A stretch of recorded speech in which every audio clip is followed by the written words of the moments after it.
Have you ever wondered how Asafoetida, or Hing as it's known in India, an ingredient so foreign, became such an essential part of Indian cuisine?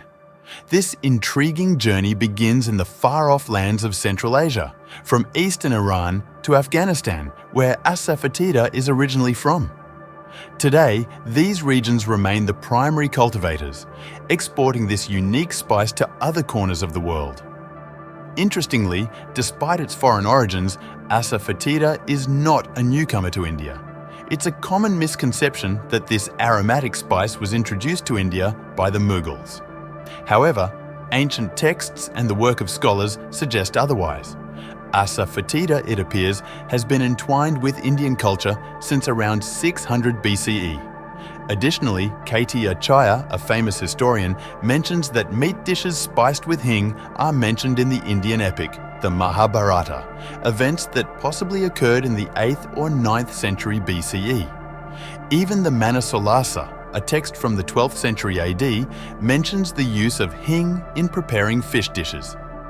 This indicates a trade relationship between Afghanistan and India, long before the Mughals set foot on Indian soil.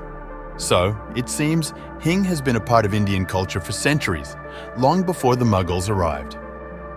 The question that arises now is, how did an imported product become such an integral part of Indian culinary?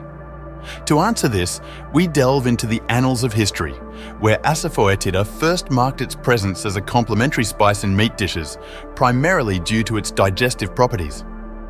The journey of Asafoetida in Indian cuisine is fascinating. It started off as a spice that enhanced the flavors of meat dishes and slowly made its way into the realm of vegetarian cuisine. This transition was not just a random shift, but a conscious choice made by the Indian people. In the world of Indian cooking, there is a concept called Satvik Bhojan, a diet that avoids using onion and garlic, attributing to their strong smell and perceived negative energy.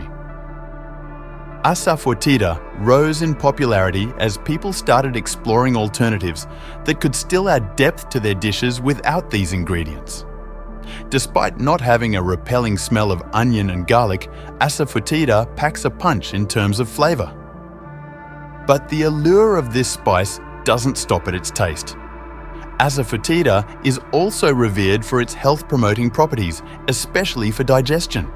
This is why you will often find a generous sprinkling of hing tadka in a bowl of dal or in an upwas ka khana, a fasting special dish.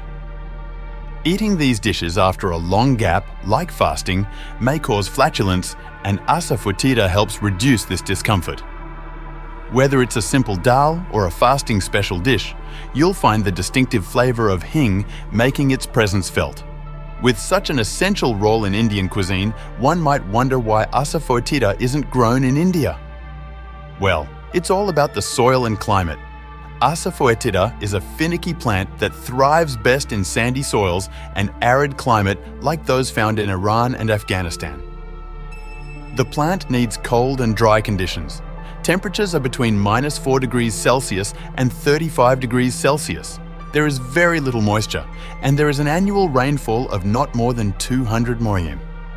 So, for centuries, India has been importing all of its Asafoetida, with the majority of it coming from Afghanistan, which supplies about 90% of India's Asafoetida requirements. But here's where the story takes a fascinating turn. Until the year 2020, the idea of cultivating Asafoetida within India seemed like an impossible dream. The plant's specific growing conditions posed a significant challenge. However, the Council of Scientific and Industrial Research, or CSIR, decided to take up this challenge. They began experimenting with growing this pricey plant in India, selecting the mountainous region of Himachal Pradesh as their experimental ground. And guess what? On the 15th of October 2020, the first experiments at cultivating Asafoetida in India began in the Lahaul Spiti valley of Himachal Pradesh. Saplings were also planted in the Mandi and Kinnaur districts of the state. So, while Asafoetida may be a foreigner to Indian soil, it's clear that it has found a home in the heart of Indian cuisine.